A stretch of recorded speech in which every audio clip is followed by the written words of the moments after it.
Everyone loves the idea of parallel universes. Maybe it's the appeal of an ideal world where you have second chances and things turn out differently. An alternate reality where you do get into Hogwarts and the Star Wars prequels aren't made, and you finally plug in your asymmetric computer code correctly on the first try.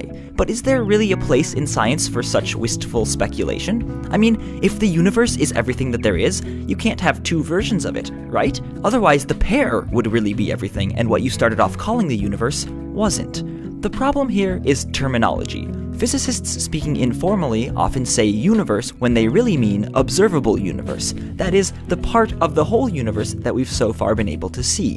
And it's perfectly fine to talk about multiple different observable universes. For example, an alien near the edge of our observable universe will see parts of the whole universe that we can't yet see because the light hasn't had time to reach us yet. But that's a well-understood question and not what physicists normally talk about when they discuss multiple observable universes or multiverses. So let's cut to the chase. In physics, the word multiverse normally refers to one of three distinct and largely unrelated proposed physical models for the universe, none of which has been tested or confirmed by experiment, by the way. The three multiverse models are Type 1, bubble universes or baby black hole universes. This is the most straightforward kind of multiverse. The basic idea is that perhaps there are other parts of the universe which are so far away that we will never see them, or are inside black holes, so similarly we will never see them. This kind of model was created as an attempt to explain why our universe is so good at making stars and galaxies and black holes and life.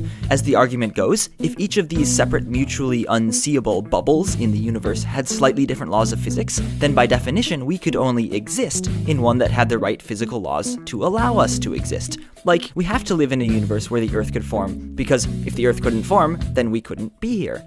If you're not convinced by this logic, don't worry too much. There's not yet any experimental evidence for this kind of multiverse. Multiverse Type 2. Membranes and extra dimensions. Inspired in part by the inability of the mathematics of string theory to predict the right number of dimensions for the universe we observe, string theorists proposed the idea that perhaps what we think of as our universe is actually just a three-dimensional surface embedded within a larger super-universe with 9 spatial dimensions. Kind of like how each page of a newspaper is its own two-dimensional surface embedded within our three-dimensional world. And of course, if space had 9 dimensions rather than 3, there'd be plenty of space for other three-dimensional surfaces that appeared, like ours, to be universes in their own right, but, like the pages of a newspaper, were actually part of a bigger whole. These kinds of surfaces are called membranes, or branes for short, and as a reminder, there is not yet any experimental evidence for this kind of multiverse. Multiverse Type 3, the many worlds picture of quantum mechanics. Surprisingly, physicists still don't fully understand how the collapse of the wave function in quantum mechanics happens, and the many worlds hypothesis makes an attempt at explanation by proposing that every possible alternate timeline for the universe is real, and they all happen in an ever larger, ever-branching way. Like a universal choose-your-own-adventure where every possible story happens. If this were the case, we might not realize it because we'd be stuck living out just one of the infinitely many possible lives available to us. In some ways, Many Worlds is similar to the bubble multiverse model by proposing maybe anything that can happen does, and we just happen to exist in the series of happenings that were necessary for us to exist. If you're still not convinced by this logic, don't worry, there's not yet any experimental evidence for this kind of multiverse.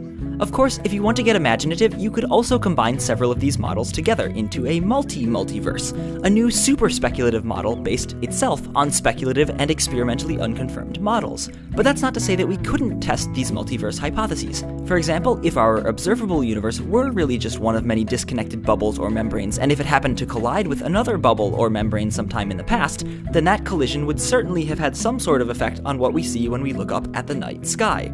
On the other hand, the many worlds interpretation might be tested fairly soon, since experimentalists are becoming increasingly able to manipulate and control ever larger quantum mechanical systems in their labs, systems that approach the line between the quantum realm and our everyday experience. So as always, we must remember that physics is science, not philosophy, and in our attempts to explain the universe that we observe, we have to make claims that can in principle be tested, and then test them.